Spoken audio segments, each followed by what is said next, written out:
The Benjamin Dixon Show is only possible with listener support. Go to www.thebenjamindixonshow.com to register for our blog and join the Progressive Army. And now, ladies and gentlemen, You're now about to witness the truth. It's the Benjamin Dixon Show.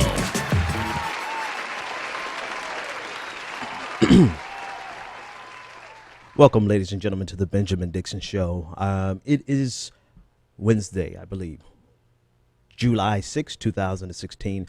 Thank you so much for joining us. No sooner than we let the show out last night.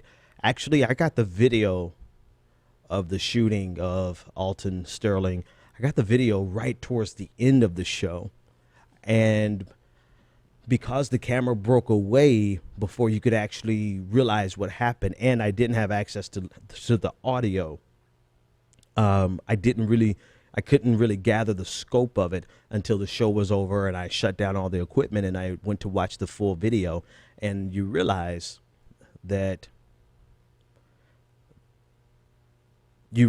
what happened. And you realize that, right? I don't know what you realized, but I realized I realized that no sooner than we just got through talking about the need for progressives to be allies with African Americans, particularly on racial justice. No sooner than we got through talking about that, I mean, here it is slapping us in the face. 37-year-old father of five, gunned down in front of everyone. And if you saw the second video, it's even more clear. It's even clearer that he posed no threat, no imminent threat that deserved him being killed. Now, Louisiana, East Baton Rouge Parish, they're going to make their own decision. All right. But for those of us who saw it with our own eyes, there was no reason for that man to be dead tonight. So yesterday, Baton Rouge, Louisiana, Baton Rouge police officers, two officers filmed on video, gunned down, shot down, point blank range, 37-year-old father of five, Alton Sterling.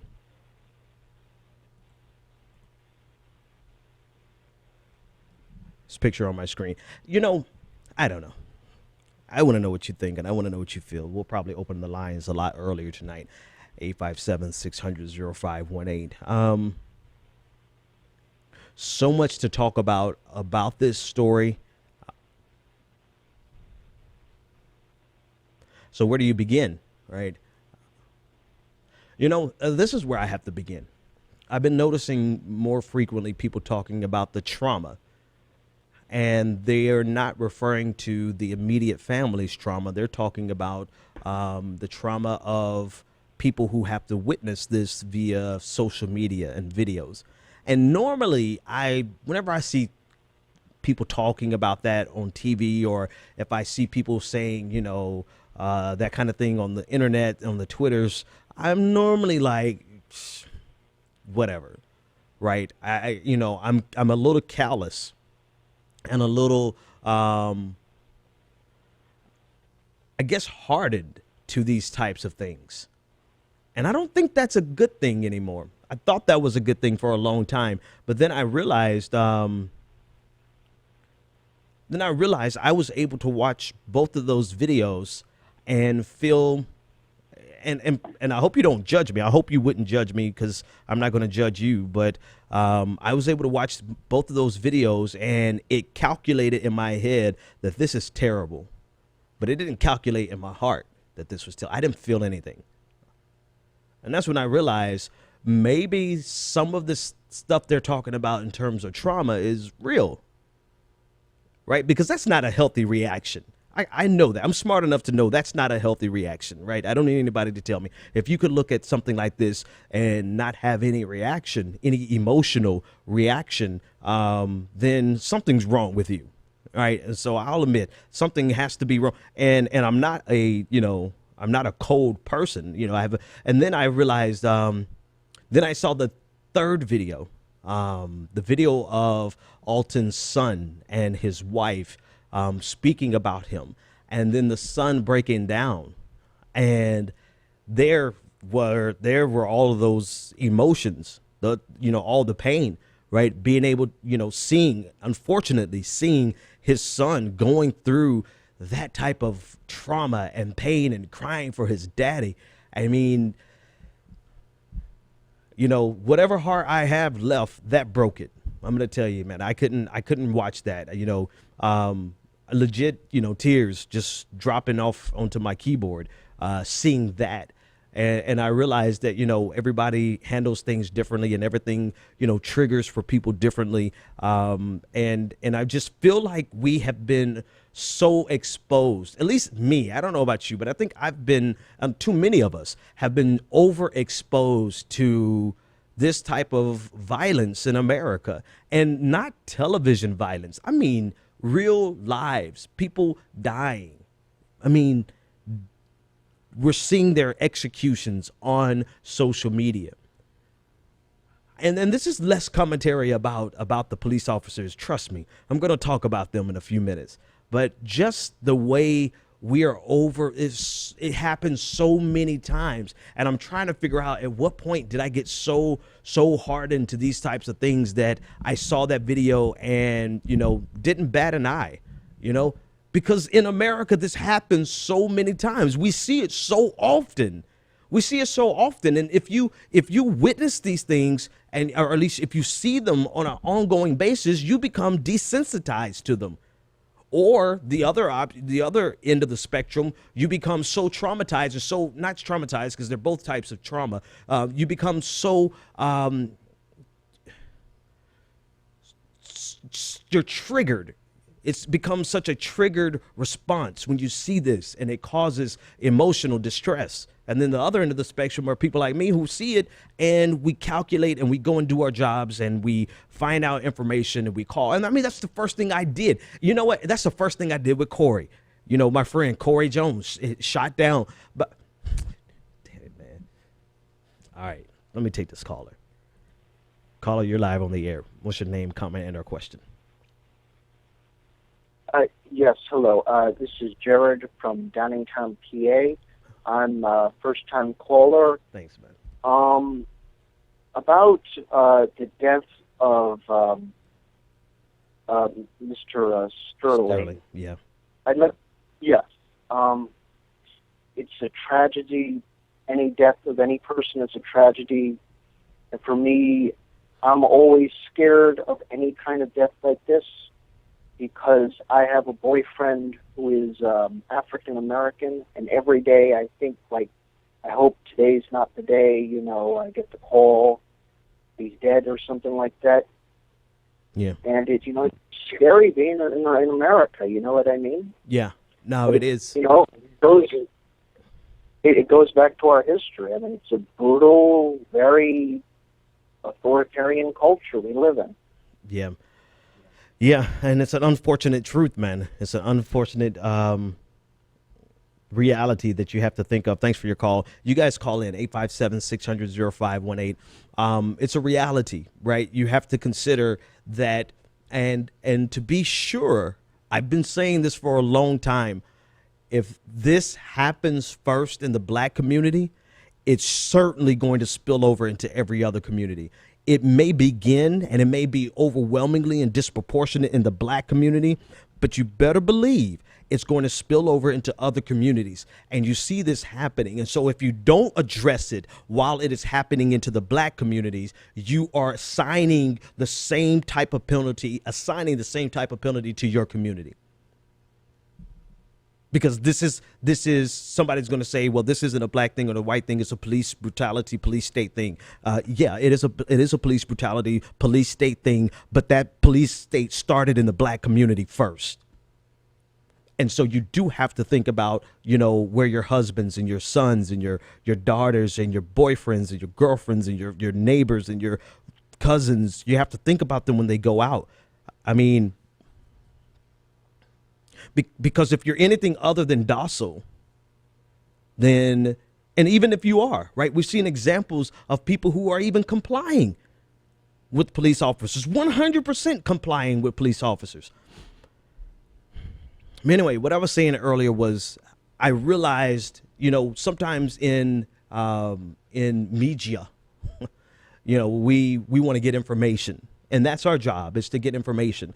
And so last night when I saw this happen, I realized I had a contact in East Baton Rouge Parish who could get information, as much information that was available. And so I just went right into that mode where I was like, man, let me call some people. Let me find. And I realized I did the same exact thing when Corey Jones, my friend who was shot down by police in Palm Beach Gardens, Florida, when he was killed. I didn't even take a minute to mourn it because I wanted to find out what happened. And I wanted to be able to represent the facts as much as I could. And I think there's a lot of people who do this on an everyday basis. And I'm saying this thing, I'm saying these things because it's important. I don't want you to feel anything for us, but I want you to understand how you're coping with it in your own ways. Because if you don't, then you're not going to realize that you probably have some deep-seated emotions around these things and it could explode, right? So, I guess it's just a counseling session, right? I'm just using me as an example. I'm understanding now, just talking to you, why it is that I never give myself time to process these things. And I'm sitting here wondering why everyone else is talking about the trauma. I'm like, and I'm not laughing at them, not dismissing them. I'm legitimately confused by why are people talking about the trauma. And I see this and didn't feel anything. And it's because some of us go into, we handle it differently, and you have to process it the way you process it. Some of us go into let's get stuff done mode, right? Let's figure this out mode. Let's not get past it, but let's solve the problem. Let's find out who, what, when, where, how. Let's expose it. Let's make sure everybody knows it. That's how some people cope. And apparently I think that's how I cope. I'm just, grown man learning about myself on air. So forgive me. But I said all that to say that, if these videos trigger you, cut them off. Don't watch them. Don't let them play. Don't expose yourself to this over and over and over again, because America is going to give you an opportunity to see this over and over and over again, which leads to the next inevitable question is when will stuff like this stop happening? When will it, because it happens so much that we're no longer shocked. If you take America, the collective psyche of America, we're not shocked by this. Some people are hurt and grieving and mourning, and they feel the emotional shock and duress. But then so many other Americans are like, this is just another day in America. And the average feeling is we're not shocked. We stopped being shocked after Rodney King, 92, I believe, right? We stopped being shocked because that was played on television over and over and over again. And I'll never forget this young lady in, I don't know if it was my master's program or undergrad, probably my undergrad. Yeah, it was undergrad. And she, in our writing course, she presented a topic about the oversensitization and the desensitization of America. I never read the paper. She just gave us the topic. But as soon as she said it, I realized exactly what the hell she was talking about, because in America, we're exposed to things so violent and so real, like let alone what happens in video games and television. Forget it. Put all that aside. But I'm talking about the real violence that we see on the news, particularly black violence. Like they put these things on repeat, and we see it and we become desensitized to it. And then we have another entire category in America where the slightest thing that someone says, we're overly sensitive to it. And it's like we have these very extreme emotional reactions as a collective American society that we're screwed up, man. Yes, I'm going to talk about the case. I'm going to talk about the officers and the injustice and the movement. I'm going to talk about all that. But,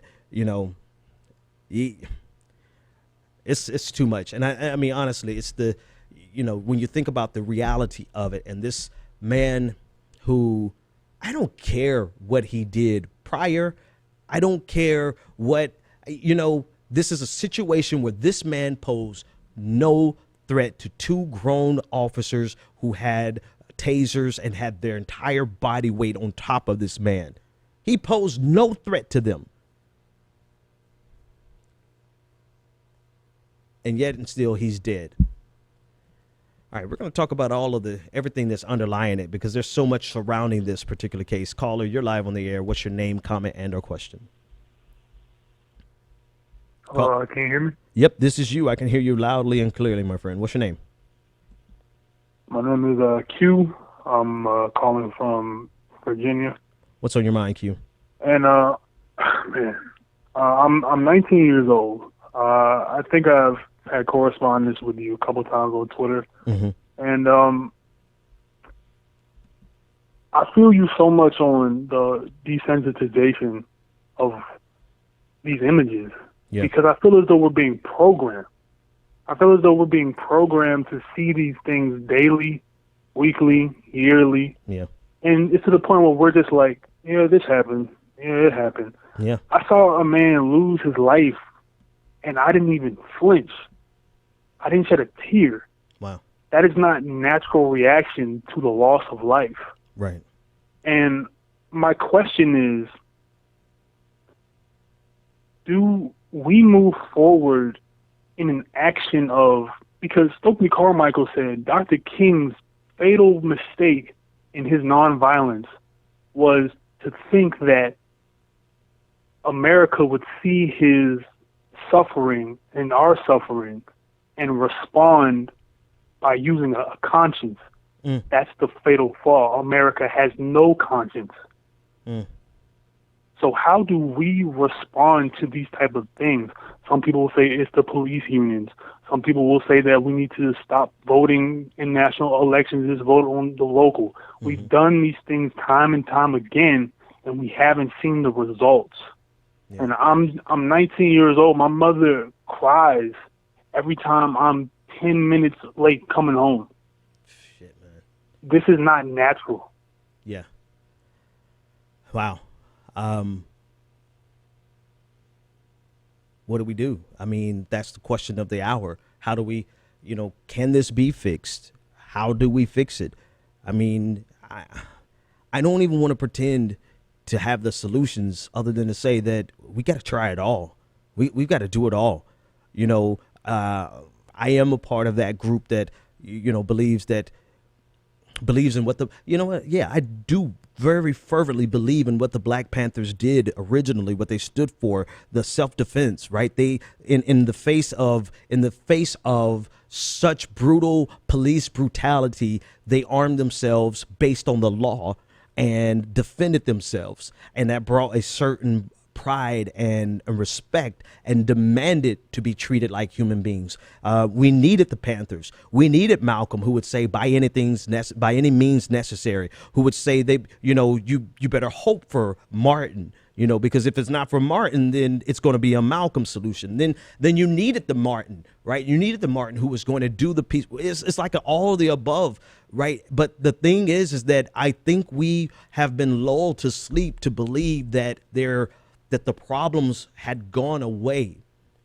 And the reason all of these people, the majority of them, are dead is deeply rooted in the perceptions of blackness in America and how they perceive us and how they view us through the eyes of criminality. They want to see us first as criminals. And if there's a mugshot on you and you did anything ever in your past, that's the very first thing that CNN pulled up on Alton. That's the very first thing they pulled up. Not the family images, not the fact that he had children who adored him, not the jolly pictures they have of him, his mugshot, because their first impression of blackness is too often criminality. And that is sometimes enough to lead to an execution, a summary judgment execution, right? It's a split-second decision. If you believe that somebody is guilty and there's something innate in your thinking that black people are inherently dangerous, then of course your first reaction is going to be fear. And that reaction based on fear leads to somebody getting killed. And what that requires then is that requires black people. I'm sorry, my white progressives, y'all, just the right night. This requires us black people to make a conscious decision to either die internally or face dying publicly. We don't have the liberty and the freedom to just tell a police officer, hell no, you're going to respect me as a man, right? Because if we say that, there's a good possibility we're going to be dead. There's a good possibility that we're, at a minimum, we're going to be slammed to the ground and arrested. We don't have the right to assert that authority because of this overwhelming fear that the black person is this barbaric creature that's going to attack you at any given moment. And I guess if you put it in the proper perspective of all the things black people have been through in America, then I might be scared too if I was a white person who was charged with carrying out the protection of this system. But it's so deeply rooted that now people and it's not even just white people, man. Do you realize black people, we do it to ourselves. They're black officers who do it. It's so deeply rooted that we're afraid of ourselves. So to answer your question, what is the solution? Damn it, I don't know. We've got to do everything until we figure it out. Go ahead, man. If I could just go, because I'm very deeply affected by this, and I'm 19 years old, and I fear every time I have to walk to the Target or the 7-Eleven or the corner store to get something, get a scratch off from my mom or my cousin. And I think one of the solutions that we have to do, man, is we need to take it upon ourselves to assert and redefine blackness on a global scale. Talk, brother. We are so caught up and we are so invested in trying to please white folks. We are so invested in trying to be above the fray and be above one another when we should come together and say, how can we move progressively towards a future where we don't have to walk on eggshells around the people who are sworn to protect and serve us? Thomas Jefferson said in his racist journals that the black man is subhuman because he can take more pain than any other creature on earth. He wrote this. And that has been ingrained into certain bigots and white supremacists. It is global. That if you do something to a black person, they can take he won't feel it, she won't feel it. And you know what's sad, though? What's sad, though, is despite his racist connotation saying that we're subhuman, is that we've internalized this and we take the burden of the world on our shoulders. We're not allowed to be angry.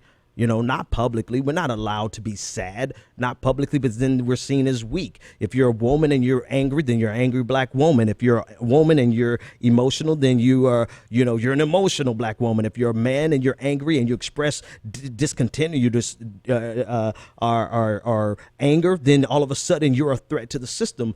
And we internalize this for years, man, for generations, to the point where we are taking on more than the average human takes on. And he thought it was subhuman. I don't see it as a badge of honor, but if anything, we are stronger because we have had to be stronger. And I think we're finally to the point where we're saying we're tired of being stronger. Fix the damn system. Man, I appreciate the call, man. I want to clear up the lines and you stay safe out there and keep your head up. And thanks for those great words. Thank you so much. Have a good day. You too. 857-600-0518. And this isn't to say, man, this is not to say that every black person that has been killed by the police has been innocent or an angel. Not at all. It should simply say that we should have a better expectation of our police, of our police officers, of our policing agencies, that they are not so trigger happy that we have this inordinate amount of people killed in America by police officers. The other aspect of this I got to address is, and I'm still not even to the actual case. I'll talk about the actual case in a second. But the other thing I have to address is these people who swear all lives matter. I mean, They live and die. All lives matter. No matter what, all lives matter.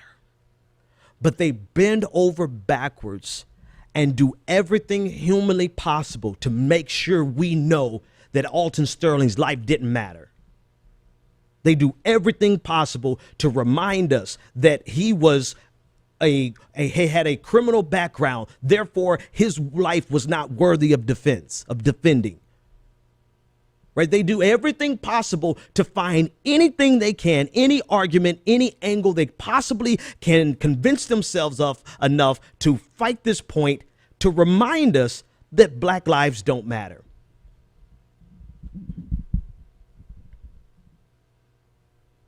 So in the middle of them saying, literally telling us all lives matter, they're trying to prove that all lives matter by proving that this black person's life didn't matter, or didn't matter enough for us to be angry over, or didn't matter enough for us to stand up and protest and fight this system.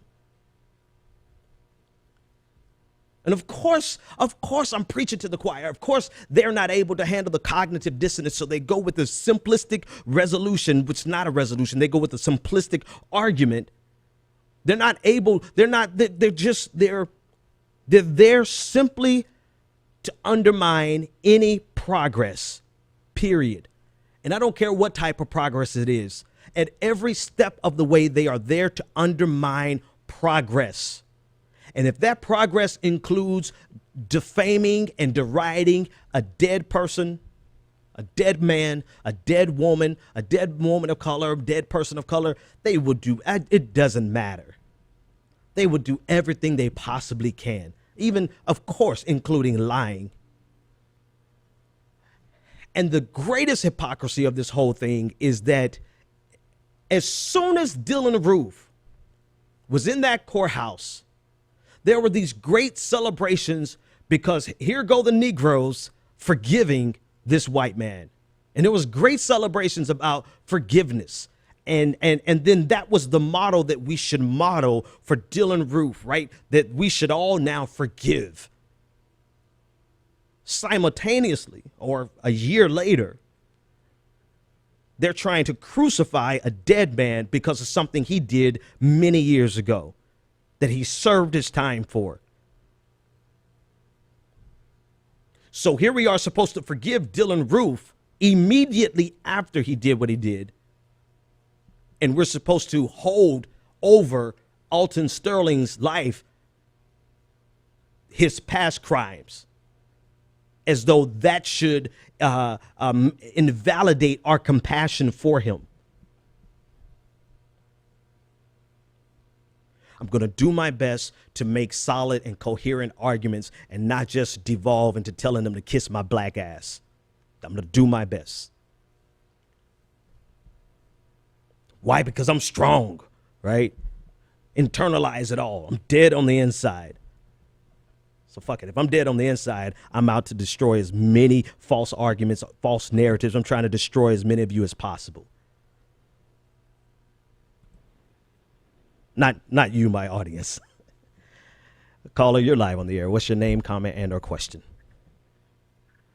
Scotty. Scotty, what's up, man? Nothing much, man.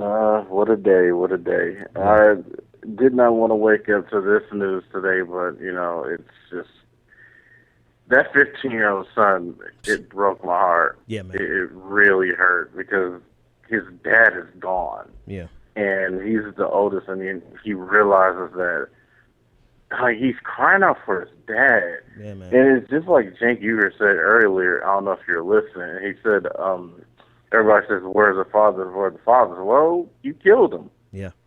Yeah. you killed him. And I just wanted to ask you, because I don't know if you noticed this, when a tragedy happens or where certain events happen, Barack Obama basically goes out and he comforts the families. Like, he makes this big public statement about, you know, whatever type of subject it is, like when it came to Sandy Hook, when it came to the Charleston church shooting. He was very empathetic publicly. But when it came to resistance, like Ferguson or Baltimore, he did not go down to those places. He actually made very disparaging comments about those communities that were suffering. Yep. So what is your take on that? And I'll hang up and I'll listen. Thanks for the call, man. My take on that. What's my take on that? My take on that is that Barack Obama is also a victim of this system.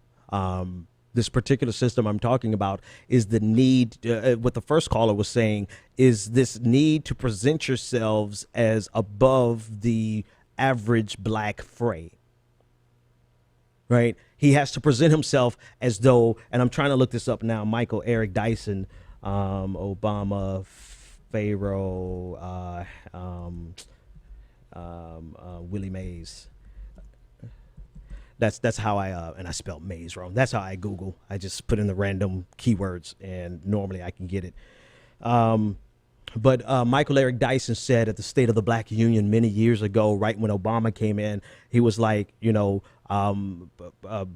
Obama is not able to be this black leader, right? Never mind that he may not have grown up in his family inside of the black experience, right? We could set that argument aside, right? But he's a black man in America, so as soon as his skin was darker, as soon as he had melanin in his skin, he was a black man in America, right? So he can identify with the experiences because I'm sure he has had some, right? But because of the office to which he wanted to ascend was not ready for a black man to be a black man.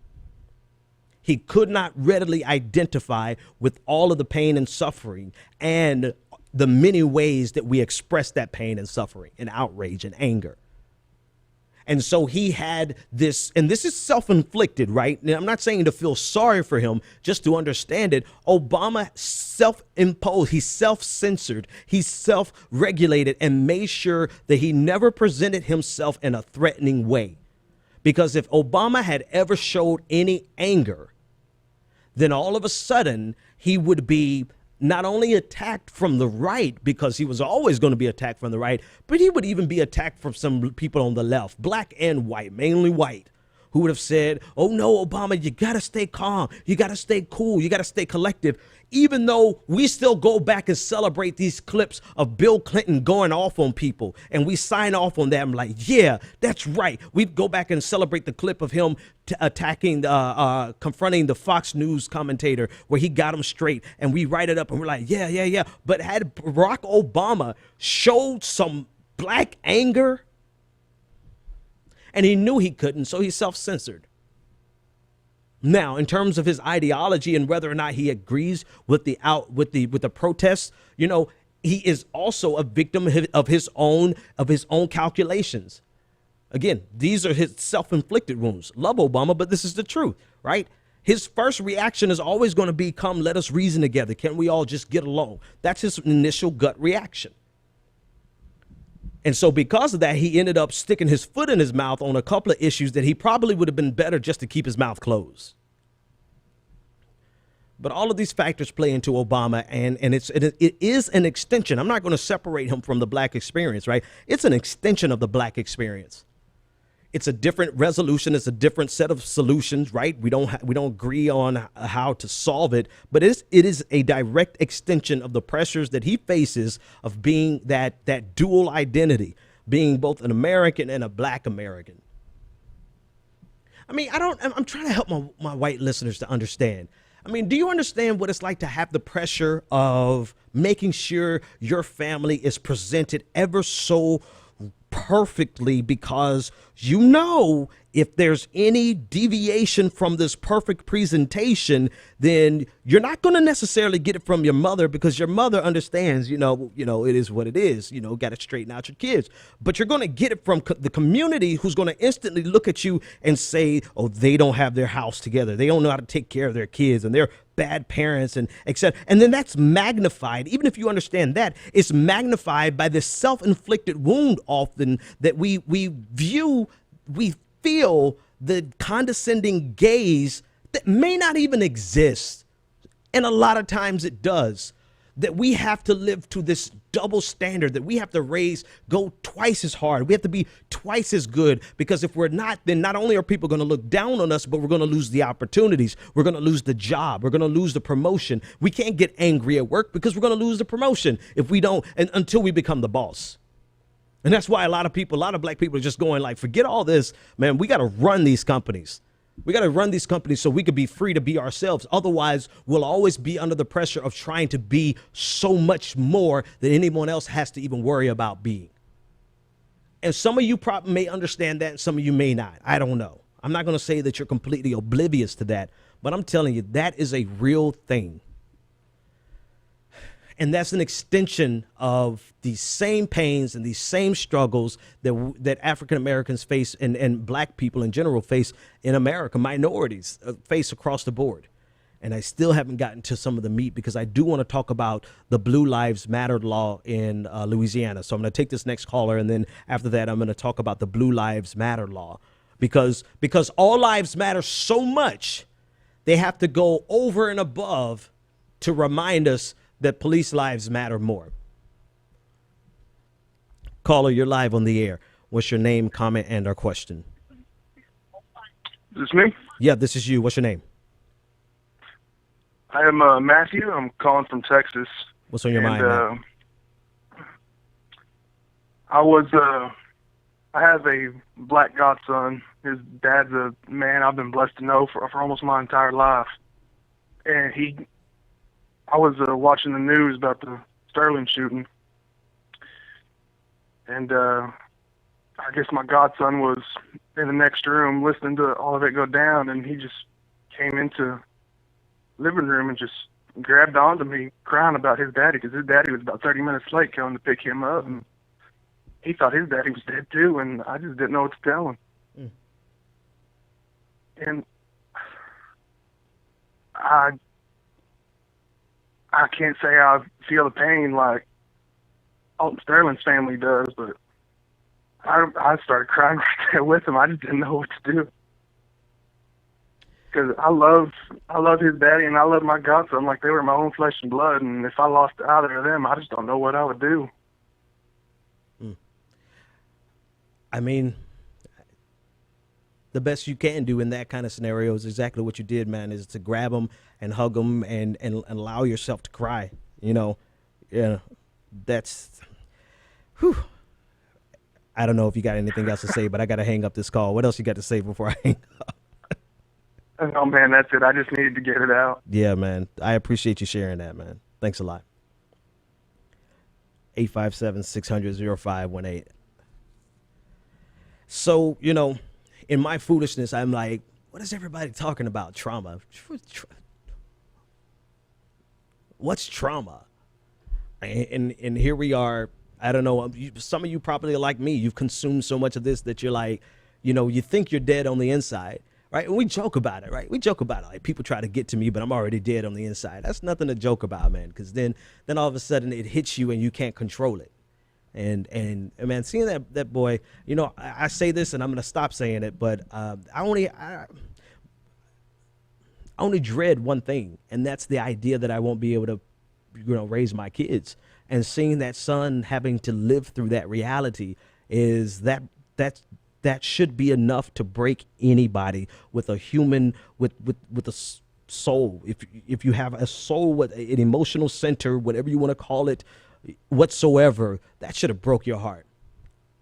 And yet and still, you have people who feel it is their responsibility and their duty and their calling as good American citizens and good evangelical Christians to remind us that this man had a criminal background. So therefore, the conclusion is we should not defend his execution because he had a criminal past, he deserved it. Never mind you, Christian, who believes in forgiveness. Never mind you asked us to forgive Dylan Roof and people actually forgave that man. You know, never mind that you always talk about how the things in our past should not be held over us. But when it comes to a black man in a confrontation or being executed by police, then all of a sudden everything in his past, all the way back to his kindergarten years whenever he did, you know, all of a sudden all of that comes back and it is at play.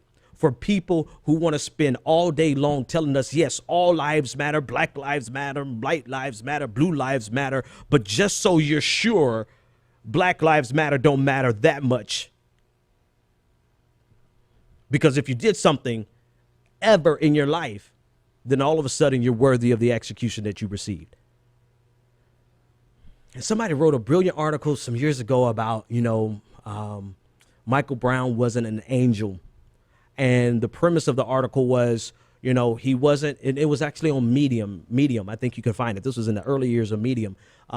He was arguing that because Michael Brown wasn't an angel, we actually are going to need the police to kill somebody who is an angel so that we can have the appropriate level of outrage.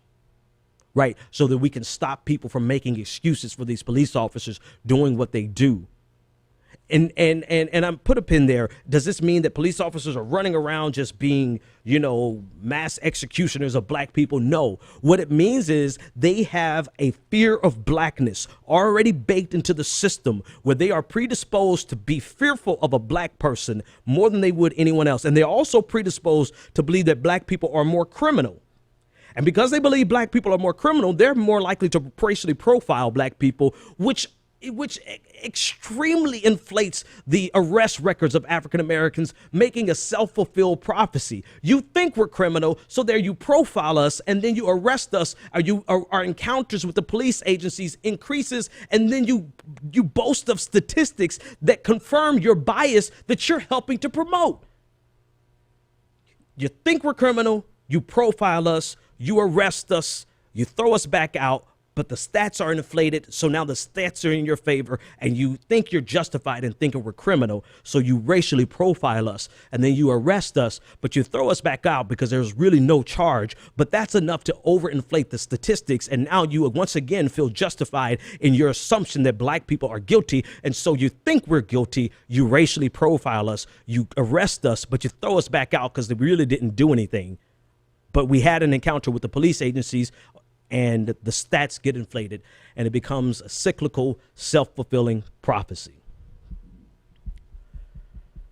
All right, let's talk about the case, and then I'll get this caller. All right, the case. Not even the case so much. The case will sort itself out. I want to talk about the Blue Lives Matter law. The Blue Lives Matter law in Louisiana that has deemed or made the targeting of police officers, first responders, and firefighters categorized with other groups that are protected. And now if you target a police officer, firefighter, or first responder, then you will be charged with a hate crime. And this graphic is not necessarily the best, but I'm going to put this graphic on the board anyway. It should be unlawful for any person to select the victim of the following offense against person and property because of the actual or perceived race, gender, religion, color, creed, disability, sexual orientation, national origin, ancestry of that person or the owner or occupant of that property, or the perceived membership or in service or employment with an organization because, right here, this is the line, because of actual or perceived employment as a law officer, firefighter, or emergency medical services personnel. That's the line right there. Because of actual or perceived employment. So actual or perceived employment. This is a law that's passed and has been signed. It's actually an act. It's been codified. Right. This is on the books in Louisiana, that if you target a police officer and they are because they are employed or perceived to be employed, then you could be charged with a hate crime. The problem is because it's so broad. Two problems. Number one, there are already laws that enhance the punishment that a person receives for targeting police officers. Now, whether or not that's on the books for firefighters or first responders, I don't know. But for sure, I don't think there's a single state in this union that does not increase the penalty for violently targeting a police officer. So this is not only redundant, but the name of the law is the Blue Lives Matter law. So it is in direct, this is from The Guardian, theguardian.com. It is a direct backlash towards the Black Lives Matter movement. And because of the vagueness of the language, this could extend to not just people who quote unquote attack police officers, but this actually includes people, it could potentially, it hasn't been tested yet, but it could include people who protest police officers. So there is a direct confrontation that's going to take place between this law and the First Amendment rights of protesters who are protesting against police officers. Now, that's the loosest interpretation possible of that law, obviously, but until it has been tested in a courtroom, it's broad enough to include those categories. So if all lives matter, they went above and beyond to make sure that we knew that blue lives mattered more. Now, here's the thing about this law that bothers me the most. When I went to look up this law, I believe there was 92 Louisiana representatives who voted in favor of it. And there were 7, actually, I have that document right here. There were 7, damn, I got a good memory sometimes. So 92 people who voted for it and 7 who were absent. 0 voted against it. The people who didn't vote for it were simply absent. So 7 people who didn't, 7 Democrats, which gets to the bigger problem, is that this bill had overwhelming support from Democrats. If you'd like to know which Democrats, good question. I'm glad you asked. This fine gentleman, A.B. Franklin, Democrat, Louisiana, African-American, supported this bill. Barbara Carpenter, African-American, Democrat, supported this bill. Chad Brown, white American, Caucasian American, supported this bill. Democrat, supported this bill. Gary Carter, African-American, Democrat, supported this bill. James Armez, not sure of his nationality. The last name kind of is, I don't really know for sure, but he looks Caucasian and he's a Democrat for sure. Supported this bill. Jeffrey Hall, African-American, supported this bill. Democrat. Jerry Gisclair, supported this bill. Democrat. Jimmy Harris, Democrat, African-American, supported this bill. John Anders, Democrat, supported this bill. John Bagneris, African-American or of some African descent, Democrat, supported this bill. Joseph Bowie, these are elected officials. Their pictures are online. You can go see them for yourselves. Louisiana.gov. African-American, Joseph Bowie, Democrat, supported this bill. Kenny Cox, looks African-American, some African descent, most certainly Democrat, supported this bill. Michael Danahay, supported this bill, Democrat. Neil Aronson, whatever, Democrat, supported this bill. Randall Gaines, African-American, supported this bill, Democrat. Robert Billiot, supported this bill, Democrat. Robert Carter, Democrat, supported this bill. There you go. Out of all the Democrats, I believe it was 42 total Democrats, only 7 did not vote for this bill. And those 7 didn't vote against it. They just didn't show up. So here they are passing a law that has been, just across the board dismissed as unnecessary, symbolic, paranoia, full of paranoia, but overwhelmingly supported by almost 90% of the Democratic delegation there in Louisiana. How do you want your oppression? Because this oppression is very intersectional. You got black women in there. You got black men in there. You got people of, everybody is in there. But it goes to show you the strength that the police unions have. It shows you the strength that the Fraternal Order of Police that they have. It shows you the strength that the police in themselves have over these elected officials. and the fear that these officials have of standing up against a frivolous piece of legislation like this that only fuels the paranoia, that only fuels the division, that further exacerbates the untrust that is there in that community already in Baton Rouge, Louisiana, and Louisiana in general. We're seeing statistics today. Louisiana overwhelmingly incarcerates more people than anywhere else in this country. Matter of fact, in this world, if I'm not mistaken. And they go in the middle of the nation, crying out because now we're seeing what probably has been going on forever. We're only seeing it because of social media and webcams on our mobile phones. And now we're at a stage where the world is crying out. America's crying out, sensible Americans. And what do? They don't go and try to find a way to bring some conciliatory action to unify the police and the community. They go and pass a bill to just spit in your face and say Blue Lives Matter, as though there's not already protections on the books for police officers to discourage targeting of police officers, because if you do, you're going to get enhanced sentencing anyway. It's not like police are out here not protected. Police are given the benefit of the doubt. It's because of the nature of their job that they are given so much benefit of the doubt. They are protected by this system.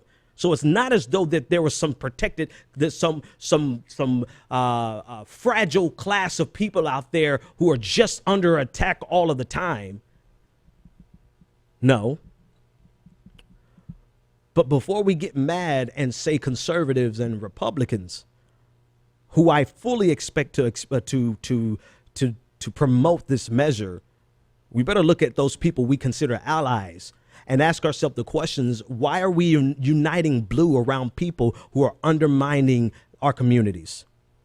Black, white, Hispanic, other, all the above, undermining our communities. All right, I'll take this caller, and then I'm going to talk about the North Carolina bill that would deem not dash cam, but body cam footage non-public record. But we'll talk to this caller first. Caller, you're live on the air. What's your name, comment, and or question? Wow, and thank you for telling me about that bill, Ben. This is Yaki from Maryland. Hey, man, how's it going? It's going. Yeah, man. I just wondered if you could perhaps, I love the way that you described identity politics and the way that it's being used against the white progressives in this fight. I'm just wondering if you could elaborate and tell and perhaps give them, outline a plan so that they can perhaps talk about race better, and they can bring more of the black progressives into this fight that they are putting up with. You have the $1 million question of the night. Call off the air. Thanks so much for that question, man. That is the $1 million question. That is so important. So what are white progressives to do? Because number one, you guys are super targeted by black neoliberals because they do know full well that you're not comfortable talking about race. So I've been trying to put you up on game for a long time. Here is a simple strategy. Number one, be present. Right now, today, if you are a ally, you're not African American, but you're an ally of the African American, the black community, then you should have been amplifying the voices of African Americans. You can express your pain, you can express your anger, but do your best to amplify voices. Example, Tom Hartman's team hunted me down. I was literally sitting at a bar drinking a soda for lunch today, and my phone was, I didn't realize I had my phone on Do Not Disturb, but they reached out to me and they were like, Ben, we need you to come on right now and talk about what's going on. And so Tom Hartman allowed me to speak and to amplify the message of Alton Sterling. That's what an ally does. And I appreciate my conversations with Tom because you know what Tom is not afraid of doing? And he intentionally does it. And I think you should do it too. He intentionally addresses it directly from the racial perspective. If I want to talk about class, me, Benjamin Dixon, and I want to talk about class, he'll talk about class. But when we're talking about an issue that is so important to the black community, that is overwhelmingly just disturbing, I've noticed Tom will bring it back to the issue at hand, which is the racial disparities in America. And that's what an ally should do. That's what you should do. Let this be about race because it was about race. Because they would not have had this. Now, we can talk about the class portion of it, right? I'll be glad to unpack the fact that if he was not poor in the first place, chances are he would never have been there, right? And if it was a wealthy community, the policing agencies would treat that community differently off bat. They're not going into a wealthy community and treating wealthy people like this. But I tell you what, let me have that conversation. Let black folks do that. Let me do the heavy lifting, right? That's heavy lifting. Let me do that, right? Because we're strong. We're strong. But also because I know how to fight back against that black neoliberal, black misleadership class narrative of making everything about race, even when it does have a class component. And when white people do that, they use it against you. And I don't care whether or not you think this is fair. I'm putting you up on game, right? Right. So there's some things that you used to have to do to talk to the ladies that you may not have thought was fair, but you did because you wanted to be up on game. I'm trying to put you up on game right now. It may not be fair that you can't make a class analysis out of something that the rest of America sees as a race issue. I see the class analysis. But if you say something about the class analysis, they're going to rip your ass to shreds and use that against the progressive movement. Therefore, vis-a-vis, not vis-a-vis, but you know what I mean. Concordantly, all that. Let us do it and just amplify our voices. But then don't be afraid to make this about race because it is about race. It is the intersection of race and class, race and poverty, because I doubt very seriously police officers would have run up into an affluent black neighborhood like this. They will run up in a black neighborhood. Don't get it twisted. I don't care how rich they are. They will run up in there, but they're going to run up in there with some respect on their name. So leave the heavy lifting of making a class analysis out of a situation like this. Just don't do it on days like today. Save it for a thesis. Save it for later on. And I have people who don't, some people are completely clueless, I guess because they don't watch the show. They don't understand. They don't think that I'm going to address the black Negro. I'm black, right? I'm blacker than black. I'm blacker than black. I'm black. I'm proud of my blackness, and I understand what it means to be. I was born in Selma. Not that that has anything to do with anything, right? But I was born in Selma, Alabama. I grew up in Louisiana. I know exactly. Matter of fact, if I had gone to my family reunion this year in Franklinton, Louisiana, I would still be there right now and probably would be in Baton Rouge. I would have drove down, right? So my family roots are there in Louisiana. Then I grew up and spent time in Mississippi.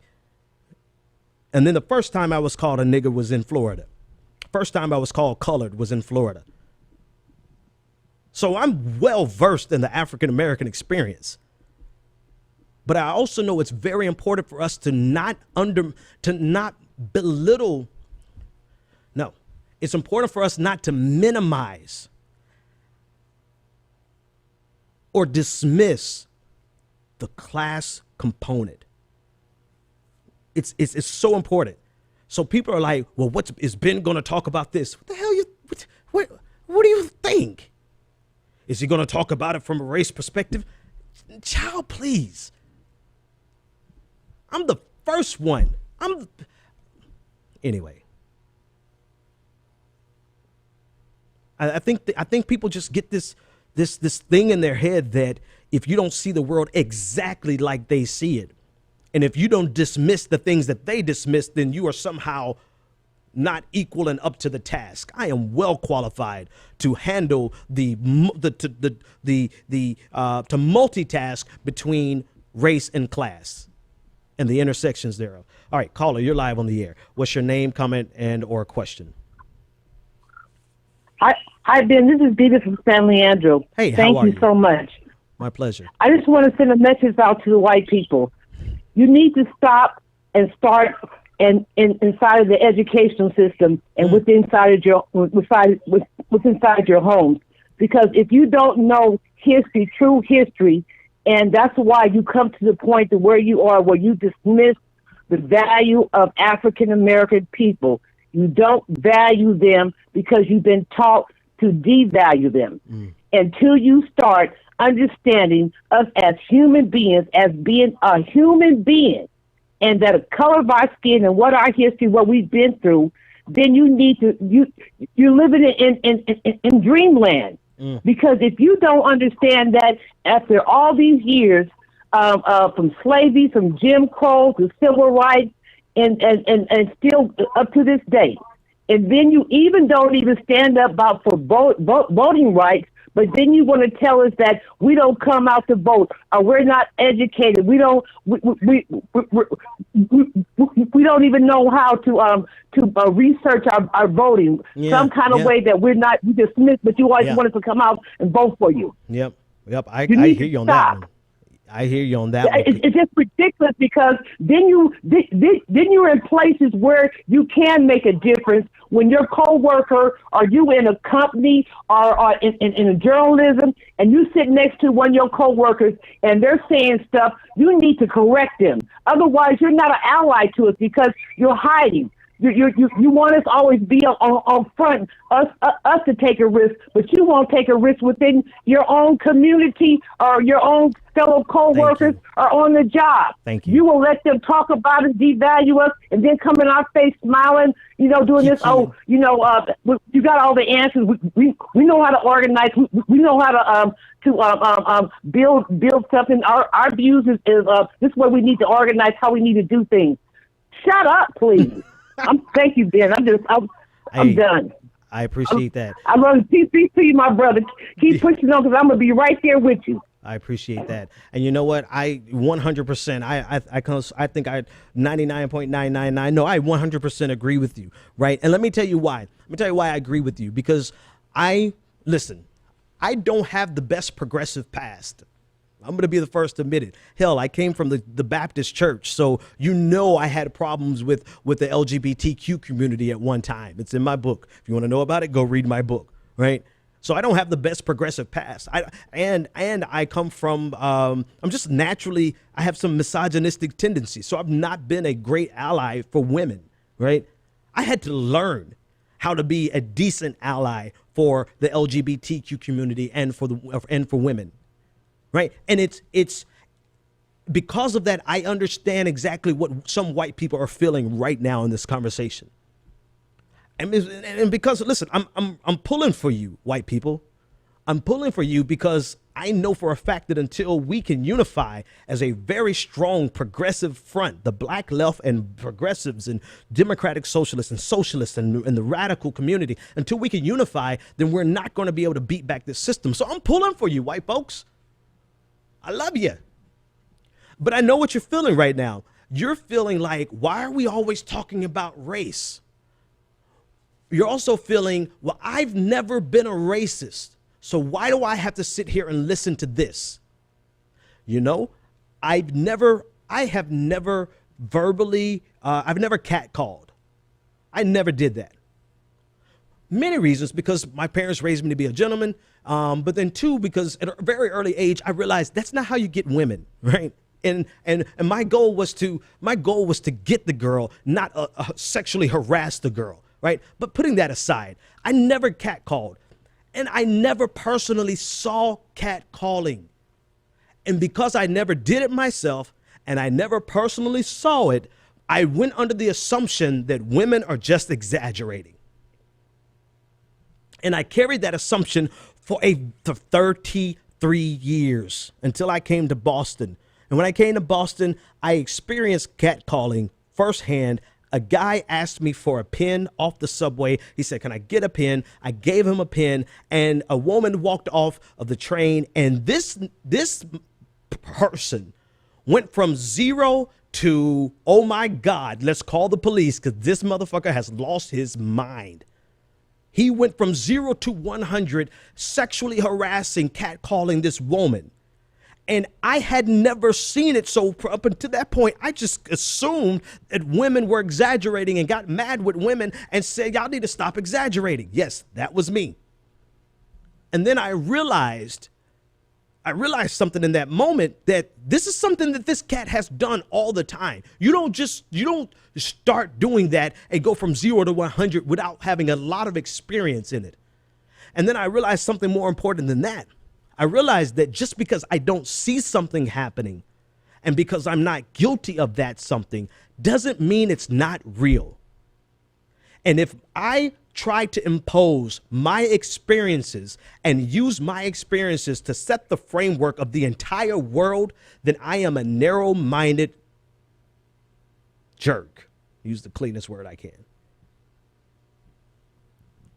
So even if you're not guilty of racism, even if you've never personally seen racism, do not use that and make the assumption that your entire experiences dictates the experiences of the entire world. The world is bigger than your experiences. And I'm glad, I appreciate it. I'm grateful that some of you have never been racist and never experienced, never witnessed racism, right? But then you got those microaggressions. But we'll get to the microaggressions another time. I'm talking about just But it happens. It's real. And at a certain point, as an ally, you got to take our word for it.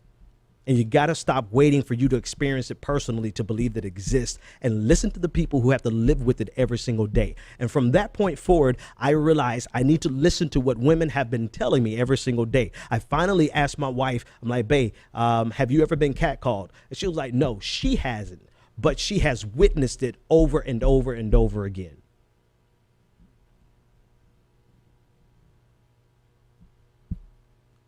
Same thing with racism. LGBTQ, same thing with the LGBTQ community, man. Same thing. All right, last caller of the night. And I have one more story to cover about North Carolina. Caller, you're live on the air. What's your name, comment, and or question? Caller, you're live on the air. Vita. Oh, you're still here? Hello? Oh. Yeah, Vita, I have one more thing to say. Can you remember to tell them, if you're not racist, stop being silent about it. See, silence is the same thing as being racism. If you don't do anything, you don't step up to the plate. Silence you're participating in it, because if you're silent. Absolutely. That's it. Awesome. Thanks and I sent you an email about the book and stuff, so check out your email. Will do. Thanks a lot. Okay, last story for the night. Let me pull this up on the screen. All right, so in North Carolina, I was telling you about this law that was passed. And if you could read this very first line, I'll read it for you in the radio audience. This is an act. This is from the General Assembly of North Carolina on the 2015 session, an act to provide that body-worn camera and dashboard camera recordings are not public records, to establish whether, to whom, and what portions of a recording may be disclosed or a copy released, to establish the procedure for contesting a refusal to disclose a recording or copy. Too long, didn't read. This is an act that has been passed. This is a bill, rather, that has been passed by the House Assembly in North Carolina that essentially deems body cams and dash cams to not be public record. And according to the ACLU, this legislation will also give police agencies the discretion of whether or not they would release this information to the public. And even if you go and get a court order, this legislation or you go to a court, this legislation actually constrains the judge to the police agency's discretion. Let me pull something up on your screen to show you what I'm talking about. This is from, perfect. This is from PolitiFact.com, and it was estimating the truthfulness of the ACLU's claims that the legislation would give this broad discretion to police agencies in North Carolina. Birdsong said, and the Birdsong is of the ACLU, that the police will have broad authority to deny people the right to see video, including video of themselves. For disclosure requests, the bill gives 6 provisions saying officials may consider any of the following factors in determining if a recording is disclosed. Those give police a wide range of options for denial. Here they are. If the video contains otherwise confidential information, if it is deemed sensitive or revealing, if it might harm someone's reputation, if it might harm someone's safety, or if it's related to an active, inactive, or potential criminal or internal investigation. And according to Birdsong, the may consider portion of this is the part that is the most concerning. If denied, people can appeal to a judge, but the law will force the judge to give latitude to the police's original decision.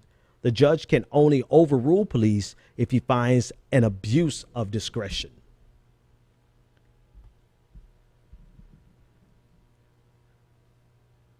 So you get it, right? You get it now that this is putting an extra layer of protection in front of police officers to give them the opportunity to deny access to the public, even with a freedom of information request, to deny access to the public because it is no longer deemed a public record. And it gives them the outlines the means through which they can deny you access. And it gives the judge the requirement to look at this discretion and to consider it with broad latitude. North Carolina, the same North Carolina that brought you, I believe it was HB3, the transgender bathroom bill.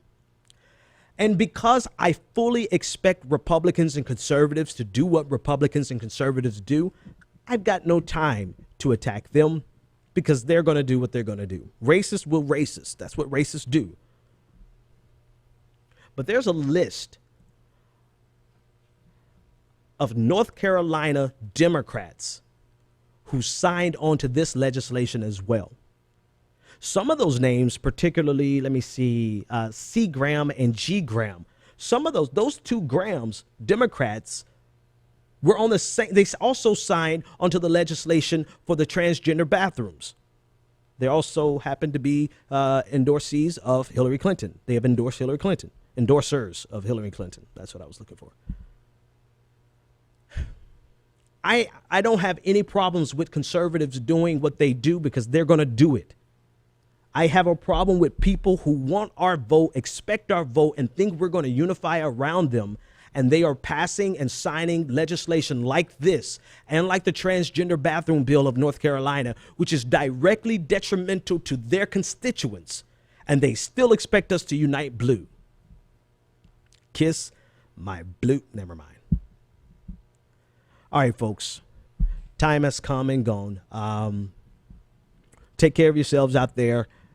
So many more things to say about Alton Sterling, but I don't want to reopen that up other than to say, hug your family, hug your kids tonight. I'm definitely going to hug my kids when I get home extra tight, and do your part. That's all you can do. Brother asked at the beginning of the show, what do we do? Do our part. What is it that you can do? Whatever it is. If it's starting your own show, start it. If it's donating money, donate it. If it's knocking door to door, knock. If it's data analysis, analyze. Whatever it is that you can do, be sure to do it. And when you can be kind, be kind. But when you can't, take no prisoners. See you next time. The Benjamin Dixon Show is only possible with listener support. Go to www.thebenjamindixonshow.com to register for our blog, join the Progressive Army, and support The Benjamin Dixon Show. It's Ben Dixon! If you like this episode, be sure to share, like, and subscribe.